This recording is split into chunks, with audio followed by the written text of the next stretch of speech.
જો કોંગ્રેસની રાજનીતિ ફક્ત એક્સ ઉપર જ જળવાયેલી છે, વાસ્તવિક રીતે જમીન સાથેનું કોંગ્રેસનું જોડાણ છૂટી ગયું છે.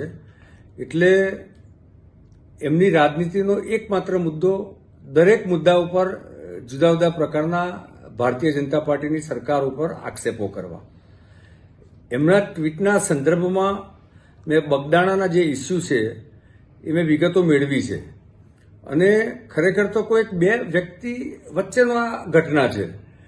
એ ઘટનામાં તંત્ર દ્વારા એફઆઈઆર પણ નોંધવામાં આવી છે ફરિયાદના આધારિત, અને એફઆઈઆર ઉપર કામ થઈ રહ્યું છે. કોઈ બે વ્યક્તિની ઘટનાને તમે એને દરેક બાબતને રાજનીતિ સાથે જોડો, અને એ જ કારણ છે કે ગુજરાતની જનતા એમને સતત જાકારો આપે છે.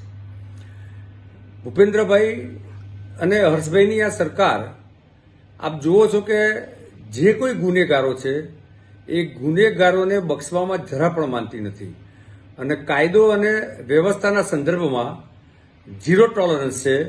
એટલે કે જ્યારે બી જ્યાં પણ કોઈ ગુનો ધ્યાન પર આવ્યો છે તો એના માટે યોગ્ય કાર્યવાહી થઈ છે, અને એની તપાસ કરીને, કારણ કે અલ્ટિમેટલી સજા તો કોર્ટ ઓફ લો દ્વારા થાય છે, તો ત્યાં એ પ્રકારનું પ્રેઝન્ટેશન પણ થાય છે કે જેથી ગુના આધારિત અને કાયદા આધારિત એને સજા થાય.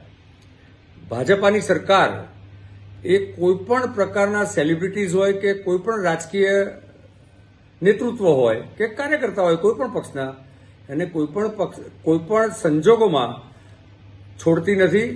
અને એની નીતિ છે કે ઓનલી પ્રોસિક્યુશન, નો પોલિટિકલ પ્રોટેક્શન.